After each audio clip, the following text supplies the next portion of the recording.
Gary, you are muted. Sorry. Good morning, everyone, and welcome to Happy Friday. Thank you so much for joining us. Joining us today is Hadyn Little, who's the CEO of Foundation Fund Managers, and he'll be discussing a little bit about diversification, the importance of investing locally and internationally, as well as the structure of a good, comprehensive investment portfolio. For those of you who haven't met me before, my name is Gary Watkins, and I'm the joint CEO of the Quattro Finance Group. Today's discussion is going to be quite informal. We're going to open the floor up a little bit later for some questions and answers. So you're most welcome to either jot down some questions you may have, or if you prefer, you can just send them on the chat on the Zoom call. So without further ado, I'm going to hand over to Hadyn Little, but first we're going to play a short little video just illustrating a little bit about diversification. And then Hadyn will take you through Foundation Fund Managers, their product offering, their service offering, and then the floor's open for you guys to engage with us and get a better understanding in terms of a good, well-constructed investment. Thank you.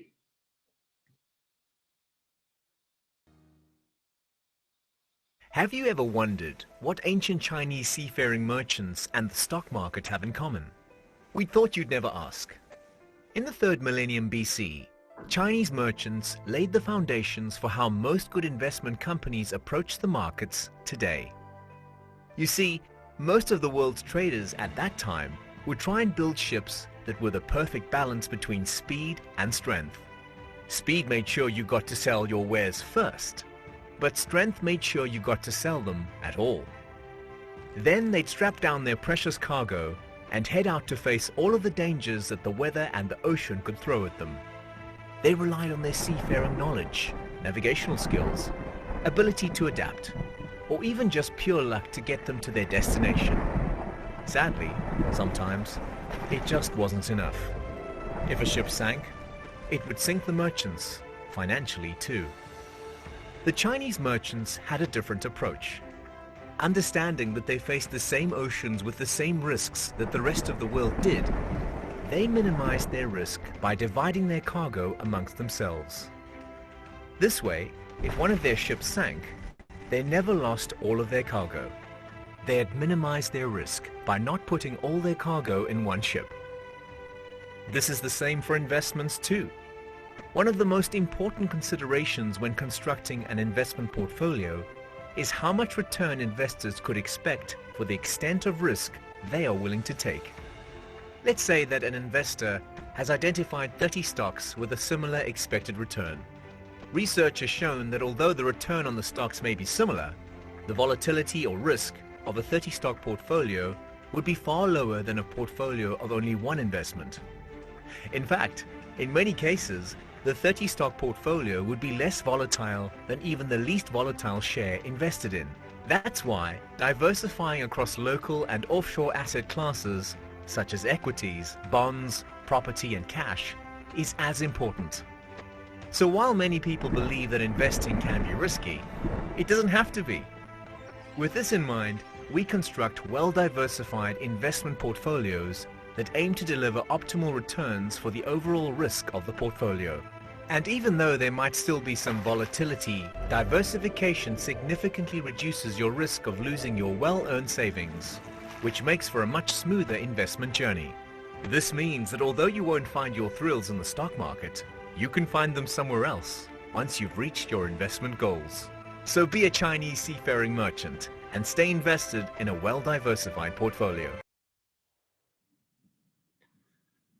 Brilliant. Thanks, Gary. Thanks for that little clip.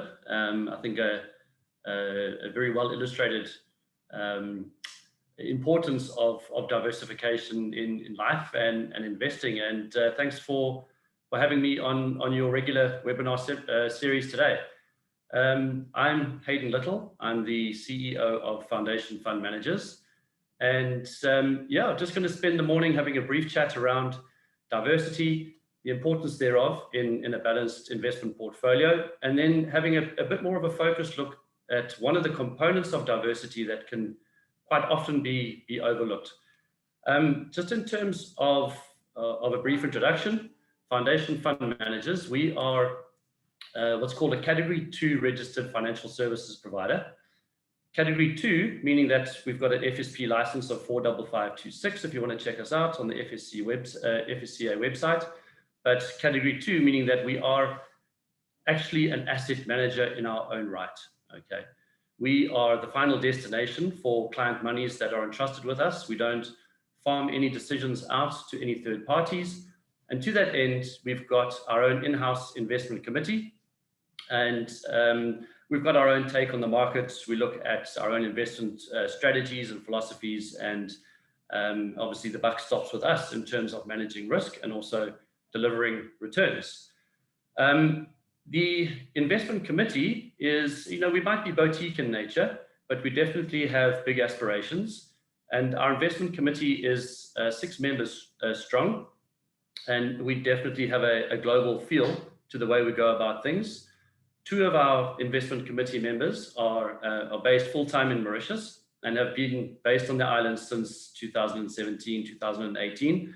We've got Bradley Kritzinger and Pete Featonby-Smith sitting out in Mauritius, and they can keep an eye on proceedings, in the early parts of the day, and while we're rubbing the sleep out of our eyes, they're already in tune with what's going on in the day.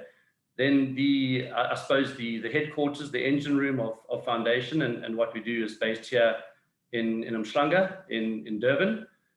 We've got 3 investment committee members here in Durbs, myself, of course, Gary Bartlett and Cameron Wayman. And then rounding things off is our Chief Investment Officer. This would be Glen Stewart. Glen is currently based in Fort Lauderdale, just outside of Miami, South Florida. Glen relocated his family across there a couple of years ago, and he typically bounces between Miami, Durban, and Mauritius. But thanks to COVID and all the travel restrictions that we faced in the last year or so, Glen has been based full-time out in Fort Lauderdale. And actually that's turned out to be a big bonus for us, because being our Chief Investment Officer and being a man on the ground in the States, he's got to see exactly how COVID has impacted one of the largest economies in the world, and definitely a market that we are interested in. He's got to walk the walk in terms of how companies have been affected, how companies have adapted, and how they've been able to then thrive in the new world that we find ourselves in. So that's the investment committee and the investment side of our business. We are also, just by way of mention, a Reserve Bank authorized foreign exchange intermediary. And through this license, we're able to partner with an authorized dealer in South Africa, one of the banks here in SA. And we've chosen Mercantile Bank as our preferred partner. I mention this because it's part of our turnkey solution that we provide our clients when focusing on offshore investments. But it's also quite a key part of our business, in that Mercantile Bank sees Foundation, or sees us as a group of companies, as a client, and we channel a significant amount of business foreign exchange flows through the Mercantile Bank dealer room floor. And of course, they want to keep us as a client. So they give us incredibly competitive exchange rates, which we're then able to pass on to you, the client. And the end result is that you will get more rands for your dollars, more dollars for your rands, or euros or pounds, or vice versa. If money is coming into SA, more rands for your dollars, that way around, than you would typically going through your normal banking channels. So we're talking about investments here today, but if foreign exchange is a component of your business and you want to have a quick look at our exchange rates, then please let us know and we can do a quick comparison. But today's chat is really just about diversity and what needs to be done in an overall wealth portfolio as you grow through your life, to make sure that you're not overly exposed and not missing out on opportunities. There's 3 common pillars of diversity that everybody needs to be aware of and hopefully be satisfying in your wealth portfolio. The first 2, typically those boxes are ticked. The third pillar can be unloved, and really, when we get through the presentation slides, we'll talk in a bit more detail around how we can potentially help sort that issue out. The first pillar of diversity is of course asset classes, and this brings us back to the age-old adage of You mustn't have all your eggs in one basket. We all know the story. As we go through life, your primary asset is actually yourself, and that turns into your profession or your business or whatever it is that you do as your source of income. So yourself or your business, that's your first asset class. And I suppose, our first couple of jobs, your first paychecks that you earn, a lot of that revenue is spent on living expenses and entertainment. But as you move through life, you then start to have a bit of extra cash, and then you can start looking around at other asset classes. And typically the second asset class that comes onto the table is property. We all want to own our own house. It starts with a flat and then moves into a family residence of any sort. And again, as you continue to grow your wealth, you might end up with a holiday home down the coast, or a commercial property, a fleet of small factories, or whatever the case may be. But a property portfolio can quite quickly grow and become an important component of your wealth portfolio. The third, and to my mind, there's three key asset classes that we all must tick these boxes. Obviously, invest in yourself, invest in even if it's just your own primary residence, your property. And the third key asset class is your retirement planning. This is a box that cannot be ignored.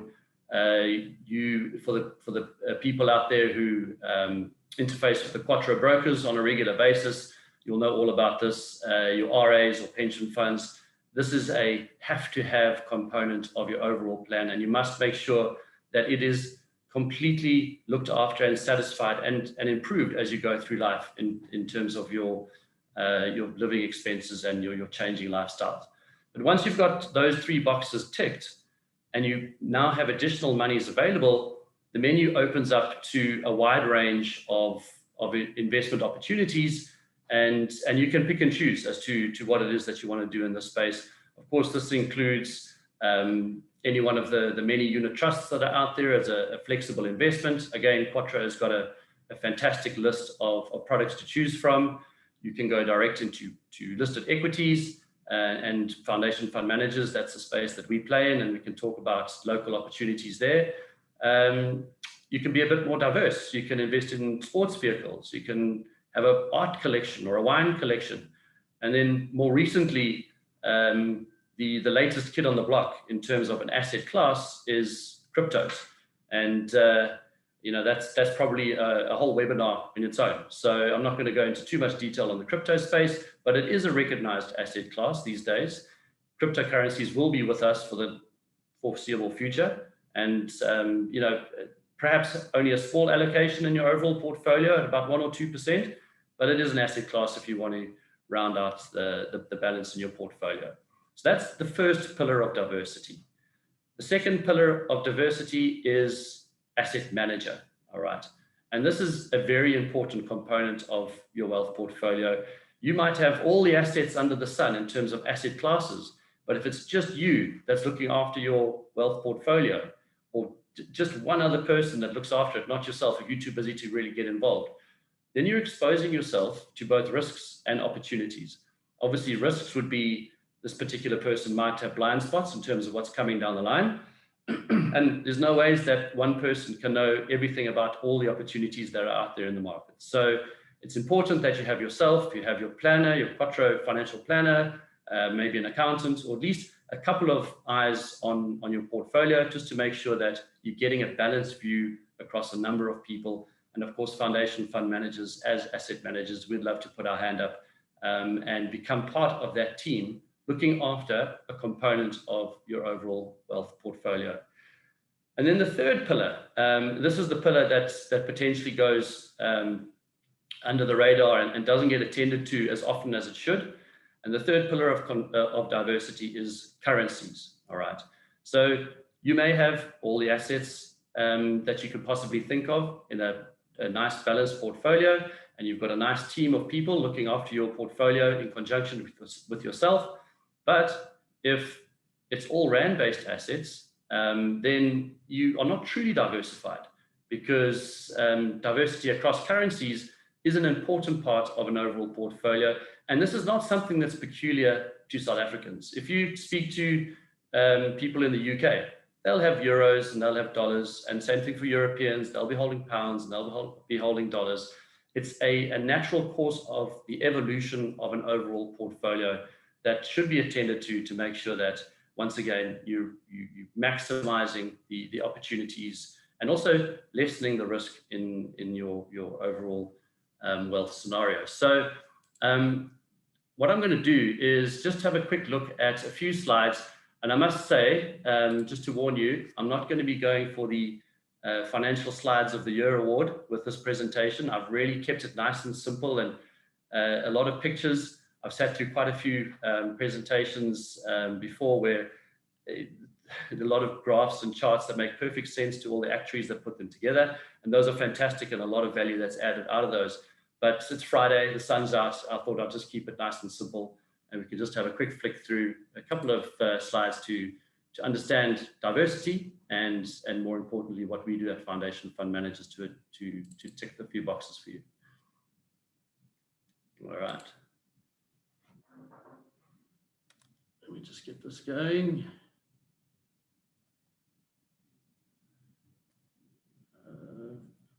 Oh no.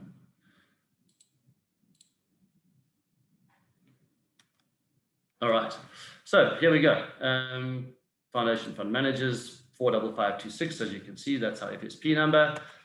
We're having a focus on diversity, but with a specific focus on offshore investing. I don't know if we're all going to end up sitting on a little island of money bobbing around in the Caribbean, but I suppose that's for some and not for others. But just to suppose revisit the three pillars of diversity. We've spoken about asset classes. We understand you've got to have a wide range of products in your overall portfolio. We've spoken about asset managers and we've spoken about currency. The problem with currency is that it's an easy one to ignore because you're faced with a lot of important questions the moment that you want to go offshore, okay? Who do I trust? Where do I invest? It's a big wide world out there. When I decide where I want to go, what do I invest in? And then what do I do if things go wrong? These are all critical questions that need to be answered for anybody looking to take that step in investing abroad. And even more so because, unfortunately, because of our rand-dollar exchange rates, I'm going to talk to dollars throughout this presentation, but of course we can talk to pounds, talk to euros. There's any number of destinations for your investments abroad. But the exchange rates at the moment means that you need a lot of rands to generate not so many dollars. And if you actually want to invest abroad with any meaningful purpose, you've got to have quite a few dollars. So by default, that means that you're starting with quite a chunky amount of rands, hard-earned money that you've put a lot of work into earning. And so you need to make sure that you're comfortable with where it's going, who's looking after it, what are you going to be invested in, and what is your recourse if things don't go according to plan. And if any of these questions are not met, then quite often people just kick the can down the road and say, all right, well, I'll tackle this later. I know it's important, but I'm not too sure what to do. And I'm just going to focus on what I'm doing locally. So before I go to the next slide, I just want to stress the fact that Foundation Fund Managers, as an asset management house, we're not delving into the offshore investment space as a knee-jerk reaction to the very unfortunate events that unfolded a couple of weeks back in KZN and Gauteng, and trying to jump onto a bandwagon of taking advantage of sentiment that currently sees people looking to maybe invest or diversify their assets out of rand-based assets. In fact, we've been a specialist in this space for the past 6 years, thanks largely to an equally scary event that happened in December 2015. It's actually crazy to think that that's 6 years ago now, but it was a Thursday night, and the start of the famous cabinet reshuffles led to the firing of Nonhlanhla Nene as our finance minister at the time, and the replacement of him by Des van Rooyen, who subsequently became known as the Weekend Special in terms of our finance ministers. And it was it was a big event for the financial world in SA, and it ushered in the start of a tricky period for SA at a political level. We all know the story, so I'm not going to go into it in too much detail. But as asset managers, we at Foundation decided that that was our cue to really strengthen our service offering to our clients and bring offshore investment into our stable in a meaningful way. And we did exactly that. Early 2016, we did a bit of due diligence around the world, had a look at various banks, various offerings, and we came up with a bank in Switzerland, in Zurich, called Swissquote. And Swissquote is a fully fledged bank in the Swiss banking community, but Swissquote allows us, as asset managers here in SA, to fill out a couple of forms, attach a copy of your passport, and attach a recent proof of address and send it via courier to Zurich. And within a week or two, you end up with a bank account in your name in Switzerland. It's a multi-currency account, but more than just a bank account, it's a trading account. And this really is our solution that I'd like to propose when looking to tick the currency component of your diversification pillars. Quite simply, you know, a lot of the banks in SA, it's quite easy to get a dollar account or a pound or a euro account, either an onshore, offshore account where the money sits locally, or an account that sits in the Channel Islands. But the problem with accounts like that is that, yes, you're taking rands and you're buying dollars. So therefore, yes, you're diversifying out of rand-based assets. But if you sit as cash in a dollar account abroad, your interest rate is 0%. And so if you put $20,000 in your account, in a year's time, you've got $20,000, and in 5 years' time, you've got $20,000. And all you're hoping for is that the rand-dollar exchange rate is going to slide and move in your favor, and you'll be able to get more rands for your dollars than when you first bought the dollars 5 years ago. And you know, there's a certain amount of truth in that, but who knows where the rand's going? It could quite easily strengthen as well as weaken. So it's a bit of a risky play. What Swissquote allows us to do, and this is really what caught our eye, their bank account is what's called a trading account. And what this means is that we're able, as foundation fund managers and as the designated asset managers assigned control of the account in Switzerland, we're able to take rands through Mercantile Bank, convert them to dollars, and from Mercantile Bank, deposit them into your account at Swissquote. But rather than staying as cash, we then allocate those dollars to the biggest companies in the world. And you'll recognize almost all of these logos. There's two here that you might not know, in Striker and Intuit. Intuit, you probably do know the product. Intuit is the owner of QuickBooks, the accounting package. And Striker is the world's leading manufacturer of prosthetic limbs, replacement joints, screws and plates, and all things hardware that are used in operations. But effectively, the dollars land in your account, and as the investment committee and myself in particular, I'm the guy actually buying and selling the shares.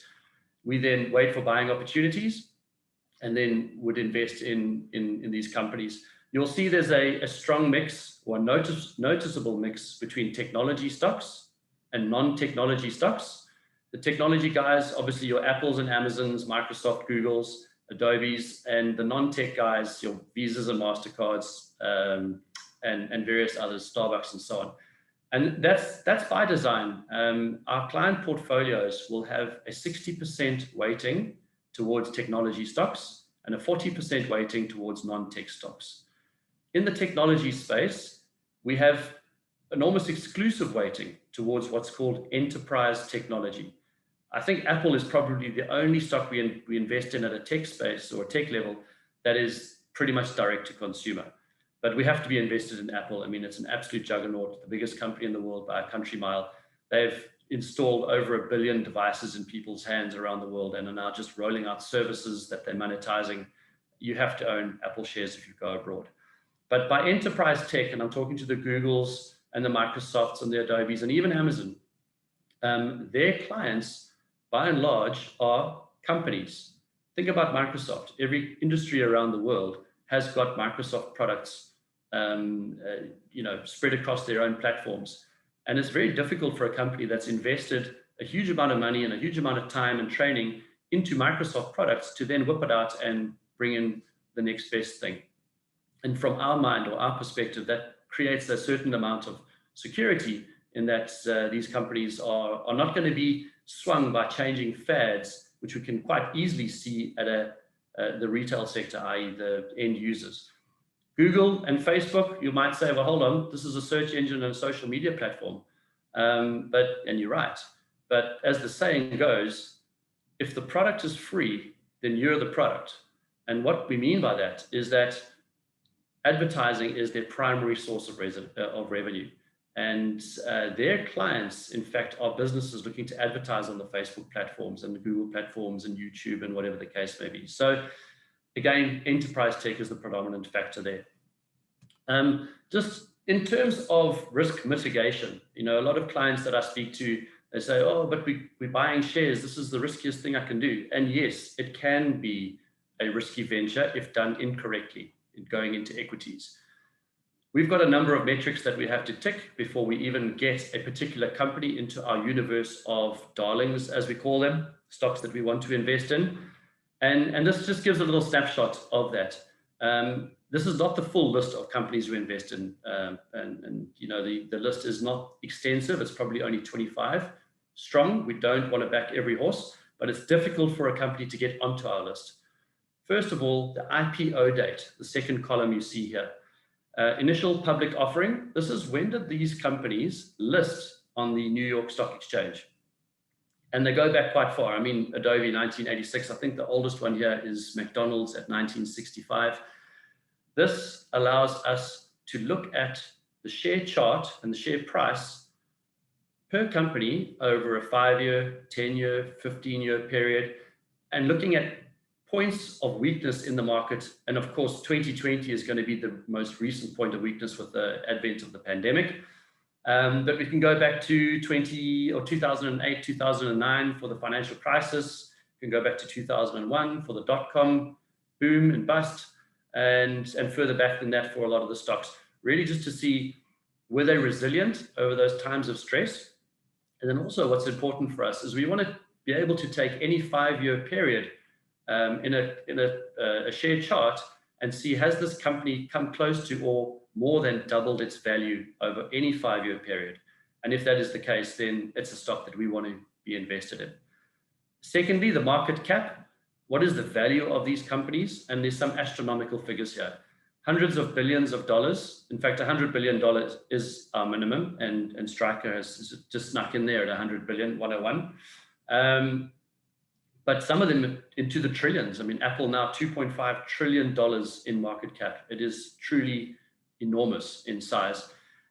The reason that we want to invest in these mega cap stocks is that, yes, it might be difficult for them to grow exponentially, but at the same time, it's difficult for them to really reduce in value without us noticing, okay? We can invest in a new startup that is a penny stock and not worth a hell of a lot of money, and it's promised to double in value in 6 months, but it can also halve in value overnight. And we do not want to have our clients' monies exposed to that level of risk. And then lastly, the share price, hundreds of dollars, if not thousands of dollars per individual share.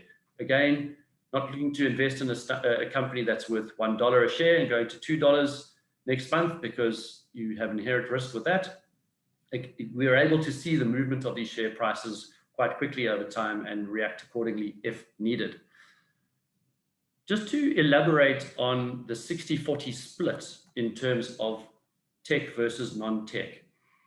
This is Amazon's share chart over the past 5 years. And I've got another share chart for a similar tech company in NVIDIA, also the same 5 years. And what I want you to see or notice out of these charts is that any share chart will have short-term noise. There's always going to be little blips up and down as we go along. But in the tech sector, and it's pretty much across the board, you have noticeable peaks and troughs. You'll see here from 2017 up until the end of 2018, it was great going for Amazon. And then there was a big drop-off late 2018. This was actually when Donald Trump started the trade war with China. And Amazon was impacted, as were almost all tech stocks at that particular time. And then 2019 through to pretty much the end of 2020 was quite flat. Remember now, we're talking about a 12-month period or even longer where returns are difficult to come by. And as an investor, this might look like a worrying period for you. But then COVID struck at the end of or start of 2020, and there's a noticeable uptick in Amazon's share price there as online shopping became the only way in most developed worlds to get goods to households. So volatility over 5 years, but incredible growth. Amazon over the 5-year period is up 383%. Nvidia over the same 5-year period, also with the same or similar peaks and troughs, up 860%. And Nvidia, if you don't know, these guys make microchips and data processing cards. They're used in data centers, they're used in cloud computing, they're used in artificial intelligence, in crypto mining. I mean, there's any number of applications for their microchips, and they've done exceptionally well in this space. But we balance this risk-reward profile with the non-tech guys. This is Visa over the same 5-year period. And once again, there's always going to be that short-term noise, and definitely always going to be a noticeable impact from COVID. Start of 2020, nobody escaped that sell-off, not even gold. Gold took a massive hit over that period, even though it is a safe haven.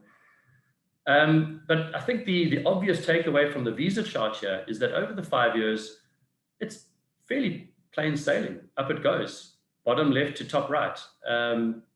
And this is, from a returns perspective, they've done well, 212% over the 5-year period, but nowhere near what the tech guys can do. And this is probably as good as Visa would ever be able to do. Nvidia showing you 860%. That's completely out of your non-tech stocks realms of possibility. And to emphasize the point, we've got Thermo Fisher Scientific. Thermo Fisher, you probably would not have heard of them. They're specialists in instruments technology, and their primary market is in the pharmaceutical space. They don't make medicines, but they make the machines that make medicines and are used by your labs around the world. Pre-COVID, I mean, it's pretty much as sturdy as you can, or stable as you can get, just a nice upwards gradient. Of course, the sell-off in early 20, thanks to COVID, and an acceleration after COVID because of the arms race for vaccines, which Thermo Fisher were, slap bang in the middle of as a beneficiary. But once the vaccination rate has run its course, Thermo will settle back down into its nice, steady incline. And as I say, that's really the backstop that we like to have in our client portfolios. At the end of the day, what does this all mean for clients who have invested with foundation fund managers? I took this snapshot of a live client portfolio this morning, and this particular gentleman has been invested with us since November 2018. And so that's just under 3 years worth of returns. I must point out that on investing, he stipulated that he must have $20,000 in gold. And we're not prescriptive. Gold is not an asset class that we particularly like, but I'm not prescriptive. And if you wanted gold, that's fine, Mr. Client, you can have your gold. And unfortunately, it's the one red arrow on the screen here. So it hasn't performed too well. But anyway, you won't know all of the symbols. The top one is Apple, then Adobe, Amazon, Salesforce. We won't go through all of those. The real takeaway here is monies were deposited in 2018. He has not added any monies since then, which means that these unit cost prices, these average price per share, are the prices that we paid at inception. And you can compare that with the column that says last. That's the price at the close of business last night. And that gives us our gains and loss. I mean, Apple shooting the lights out at 241% up, Adobe 146, and so on. It goes down the list. And 86.9% up as a total return in dollar terms since November 2018. And I must stress that this includes 2020. 2020 was a banner year for the technology sector, not to be repeated. And so these returns are artificially inflated, but I've got to show you a chart or a client portfolio somewhere along the line, and there's no way of removing 2020's effects out of it. So we're not expecting to double monies in 3 years going forward from today. But if we do double monies in 5 years, which is our target at 15% growth per year, then that's the box ticked in terms of what we're looking to achieve, and more than achievable based on how we value the stocks that we invest in. So a couple of points to consider.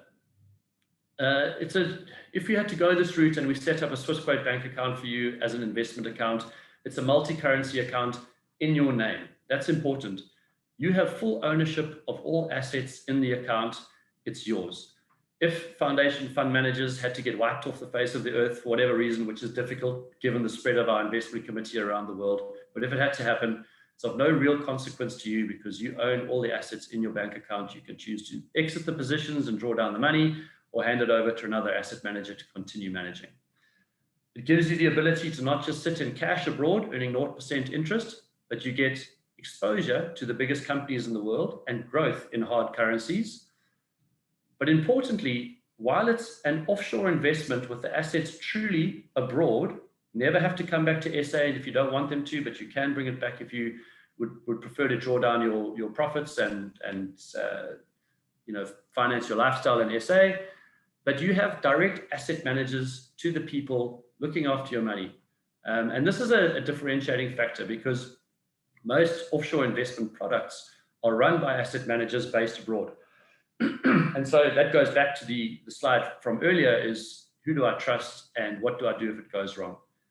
You can get to know us, come and sit in the office here and get a feel for foundation and the investment committee before even putting a cent in. And you've always got the ability to come and have a cup of coffee and talk about your portfolio and talk to the people who are actually managing your money. As mentioned earlier, we've got an annualized target of 15% in dollar terms. This is not straight line return. That's important to note. So we'll have a 20% year and we'll have a 10% year. And like last year, we had a 38% year. I mean, it really was fantastic. But if you average it out over the 5-year period, and it will work out to 15% in dollar terms. And that means we're achieving our target. Importantly, you've got viewing access to your account. You can download the Swissquote app on your phone, or you can choose to go through your PC if that's what you prefer. But you've got direct access into your account at all times to see exactly what's going on. As mentioned earlier, it's a truly offshore investment that can either be spent abroad or it can be brought back to SA. And the last point is very important from a lock and key perspective, in that being your bank account, we are assigned asset management status, and I'm the guy that's buying or selling the shares in your portfolio. But that's as far as it goes. If you need $3,000 for home renovations, you let me know, I'll exit a few shares, we get the cash ready, but that's where I step out. Only you, as the account holder, can log into your account and EFT those monies back to SA or wherever you need to send them in the world. So we're unable to dip in and take cash out of your account other than our monthly fees. And that's pretty much the story in a nutshell. It's a nice, simple little product. You've got full visibility and control of what's going on. It's managed locally, but it's truly offshore. And I'd love to chat to you in more detail. Perhaps we can answer a few questions in this format, or if you want to have a more in-depth conversation, please get in touch with your Quattro broker, or you can get in touch with me directly. And we can pick up the conversation from there. So with that said and done, let's see if we can hand it over to the floor. Wonderful. Thank you, Hadyn. That was very insightful. The floor's open for questions. I'm just going to start. One of the guys sent me a question here. They asked, is this product for individual investors only, or can I have a joint account, either with their spouse as an example, or someone else? Yeah, absolutely. Good question. And in fact, something that I deal with on a regular occasion. Swissquote allows you to have up to 5 additional account holders on your account. They have what's called a reference account holder. That's the primary account holder, the person that we sign up. And then you can add a wife or kids or whoever it is that you want, or if it's the wife is the primary account holder, add the husband. And they are what's called the additional account holders. Only the reference account holder will have viewing access to the account. So the primary person looking after the investment, interfacing with us as the asset managers, they get the login details. They're the people that can go in and see what's going on. They're the person that will do the EFT out of the account when we want to do a drawdown at some time in the future, not the additional account holders. But the additional account holders are named account holders on the account.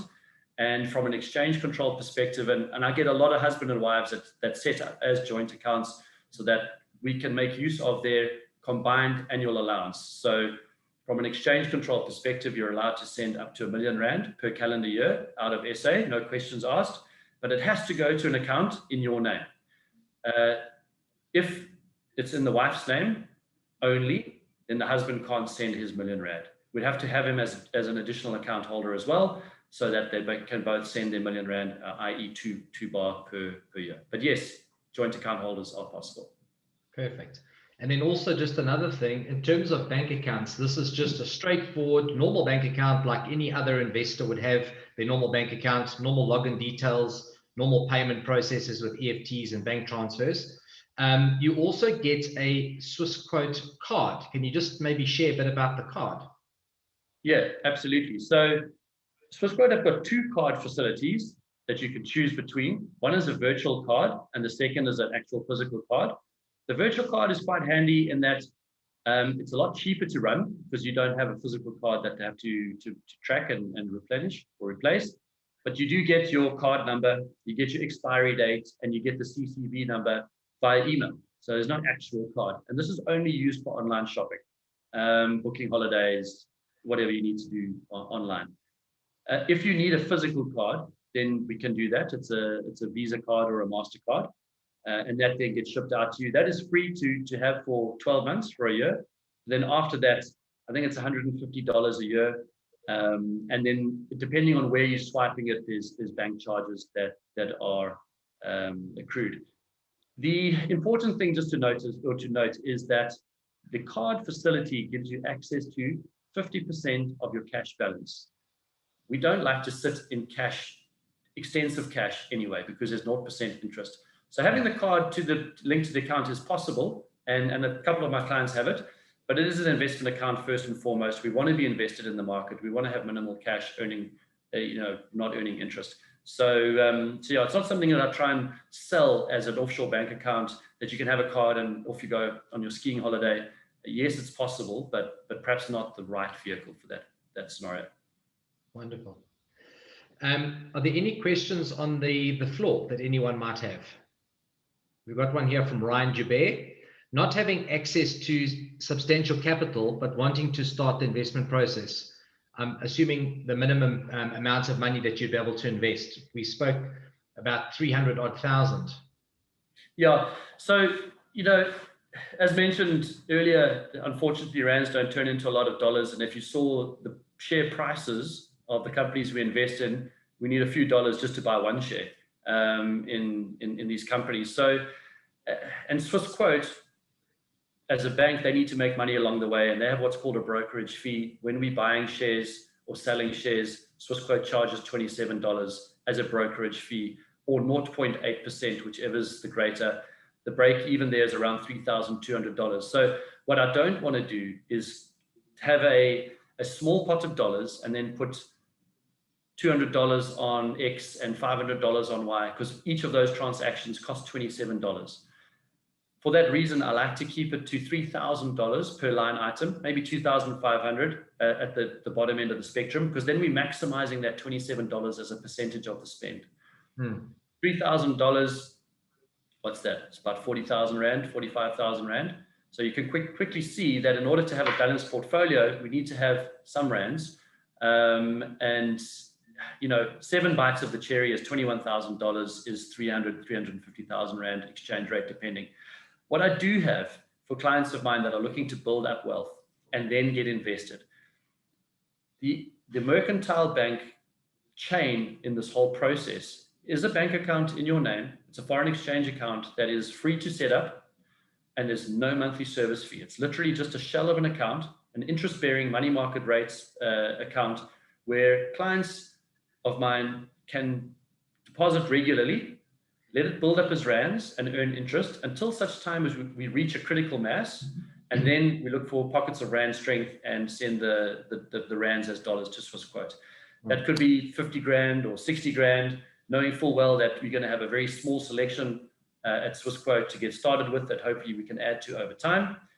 But by and large, for us to get started, $21,000 or 300 to 350,000 Rand is a good starting point. More would be great because it allows us to have a bit more of a balanced portfolio. Brilliant. The other thing I wanted to ask you, can you talk a little bit about the taxation of the growth, earning dividends, dividends withholding taxes and the likes, being an offshore investment? Absolutely. So as a South African tax resident, you are governed by your worldwide tax net, meaning that if you earn anything anywhere in the world, you've got to pay tax in the jurisdiction that you earn it in, if you have to, or then pay tax to SARS to top up to what you're supposed to pay in SA. The beauty of this particular product is that we are not day traders. We're not looking to buy and sell and buy and sell and buy and sell and realize profits along the way to try and get growth overall. We're long-term investors. And so do we think that Visa or MasterCard or Apple or Microsoft are going to be worth more in 5 or 10 years from now? Yes. Take monies, allocate dollars, and park it there for the long term. If the client needs to draw down, then we'll do so. But if they don't need to draw down and there's no real red flags around the company, we won't sell. There's no tax to be paid until such time as we sell a share that's in a profit position. So that could be 5, 6, 10 years down the track. But when we do sell, capital gains tax applies. And quite simply, that means that 40% of the profit is added to your local tax base and then taxed accordingly. Meaning that if you're at 45%, i.e. the top tax level in South Africa, your capital gains tax maximum is going to be 18%. And if you are below 45%, then it goes 17, 16, 15%. But as I say, only when we sell at some point in the future. Dividends withholdings tax. This is not confusing, but almost a non-event. The companies that we invest in abroad, they really pay minuscule dividends, if any. Amazon doesn't pay a dividend at all. There's quite a few stocks that don't pay dividends that we're invested in. Those that do pay dividends, it's like 0.3% or 0.5%. It's a really, really small flow. If you're an American citizen and you're investing in shares in America, your dividends withholding tax to the IRS, their SARS equivalent, is 15%. If you're an expat like ourselves and you invest in those same companies, your dividends withholdings tax is 30%. So if Apple declares a dividend, $100, $30 goes to the IRS immediately, and $70 arrives at your Swissquote account as cash. You've already paid 30% of dividends withholdings tax. There's no obligation for you to top up with SARS because our dividends withholdings tax is 20%. In fact, you have a 10% credit, which you could go and try and claim the SARS, but it's probably not worth the effort. But the dividends come in as cash, trickle through into your account, and as that cash builds up in your Swissquote account, then we reallocate it to whatever we feel is right at the time. Brilliant. Thanks, Hadyn. Any other questions from the panel here? I see there's one from Gugu Nkosi. You'd like to open up an account with the bank. Well, that's perfect, Gugu. We'll give you the contact details just now. Roxanne's going to put them up on the screen. But if you've been invited by one of the financial advisors, you can just make contact directly through them, and they will put you in touch with Hadyn as well. The other thing I wanted to find out was just the security of the investment. One of the guys has asked about the security of the investment. I know you mentioned it earlier in the presentation. This is a normal bank account. So it's as secure as what your normal bank account is secure. The foundation fund management team only have access to trade your shares. They don't have access to your actual bank accounts, and they can't go in and transfer money or do third-party payments on your behalf. You have to control your bank account as though it is your own bank account. Yeah. No, that's exactly so. In this sign-up process, and there's a number of documents that we've got to complete, Swissquote docs and the application pack. One of them is a 2-pager called a management authorization for third parties. And this particular document is the principal, i.e. the client, giving the agent, foundation fund managers, trading access in their account, but limiting our access to no more than 2% of the value of the portfolio over a year for fee flows. Okay, so we have to there are fees involved in the management of this investment, as there are any investment, and we trickle feed our fees out of the cash components in in the portfolio on a monthly basis, but Swissquote's banking system caps us at 2% of the value of the portfolio over a 12-month period. So it's not like we can go rogue and sell all the shares and transfer the money out before you've logged on and seen what's going on. It's just not possible. Yeah. There was a question from George just around overseas people. So whether you are a local resident in South Africa or whether you live abroad, anyone can invest through foundation fund managers on the Swissquote platform. George, just so you know. So yeah. Well, hold on. So just to jump in there are a couple of parameters that we just got to be mindful of. First of all, European banks do not bank American tax citizens. So if you've got clients or if you yourself are based in the States and you have an American tax number, I'm afraid it's a no-go. In fact, I've got a client who has accepted a job in the States and he's moving there next year sometime. And he's got a 2-week grace period from the day that he arrives in the States to find an alternative service provider, and we have to close his account and move all assets. Okay. They won't bank Americans. Secondly, from an Africa perspective, Swiss banks, not Swissquote, but Swiss banks as a whole, will not bank anybody who's based outside of South Africa or Mauritius. So if you're in SA or in Mauritius, then great. If you're outside of those, then I'm afraid it's a no-go. But I've got clients in Dubai, in New Zealand, Australia, the UK, Singapore, all over the world. So I've just got to check with the bank to make sure it's not in one of their red flag areas.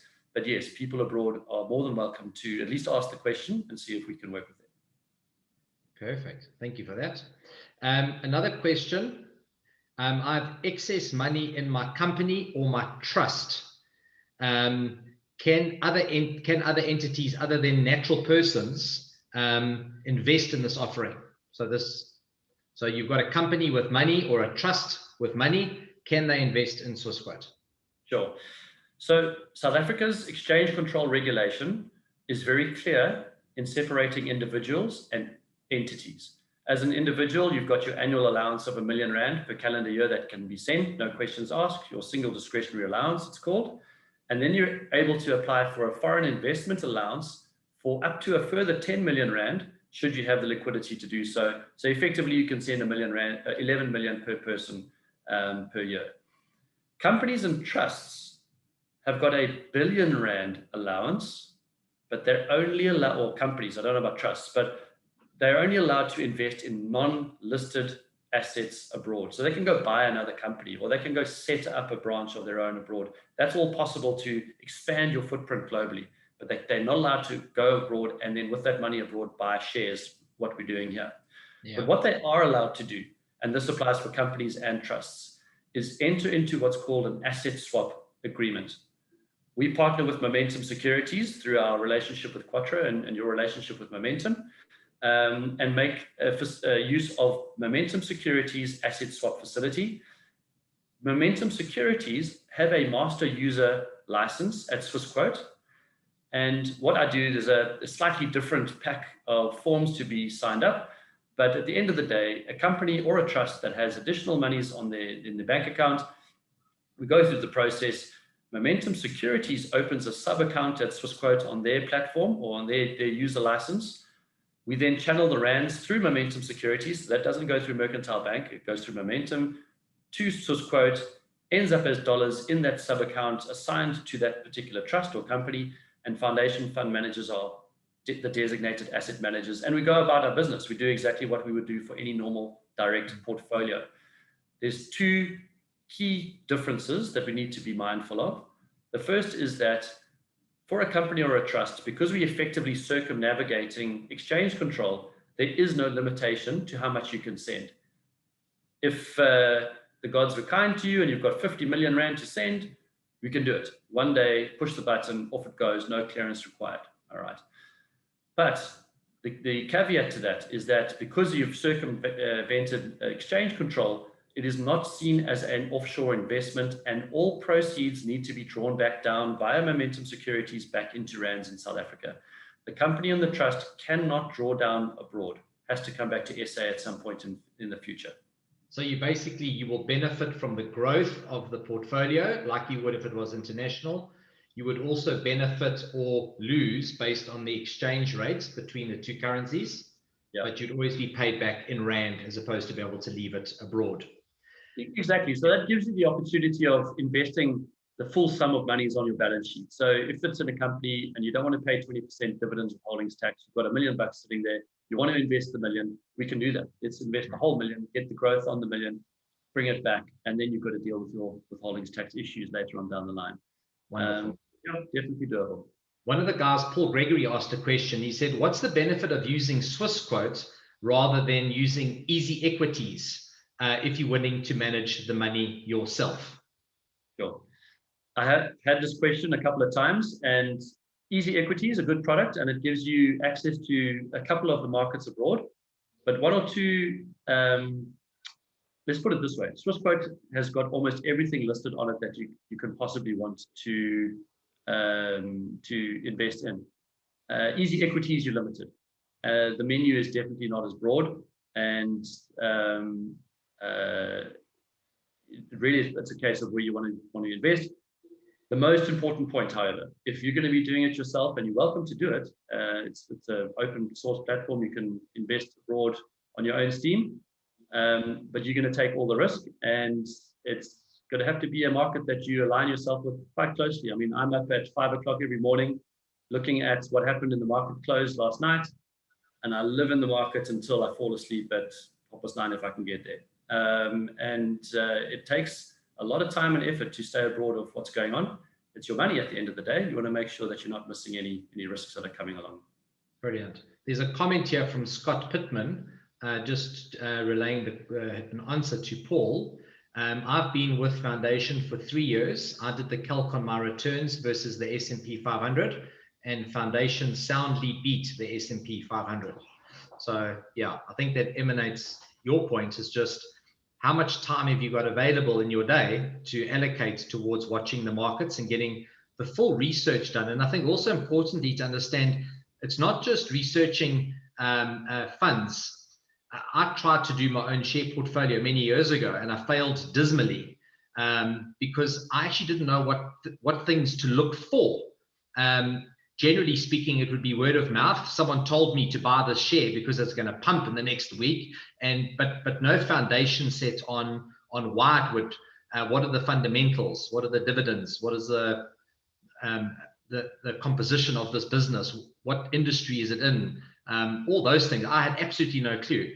Or you read the newspaper and you get an inkling on the share performance, and then you buy it based on what it's done.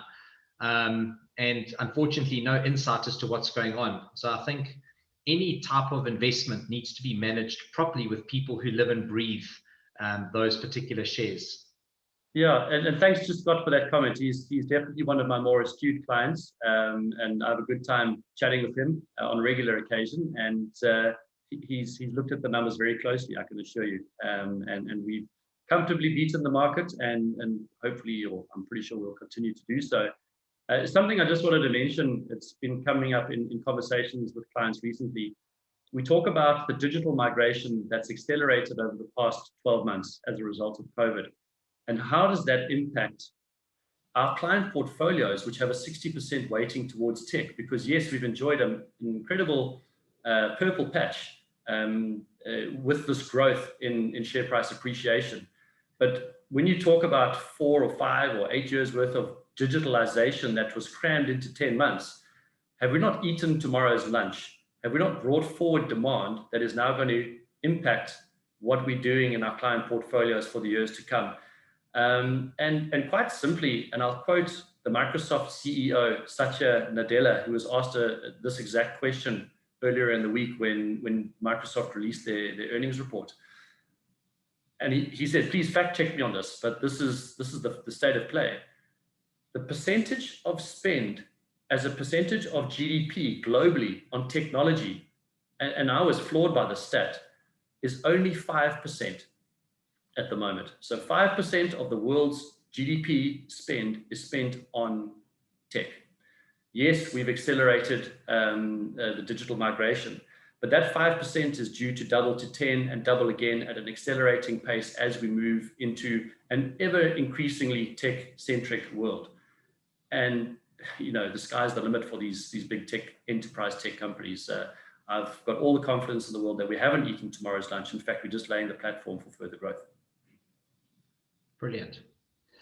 Are there any other questions that any of the guests have?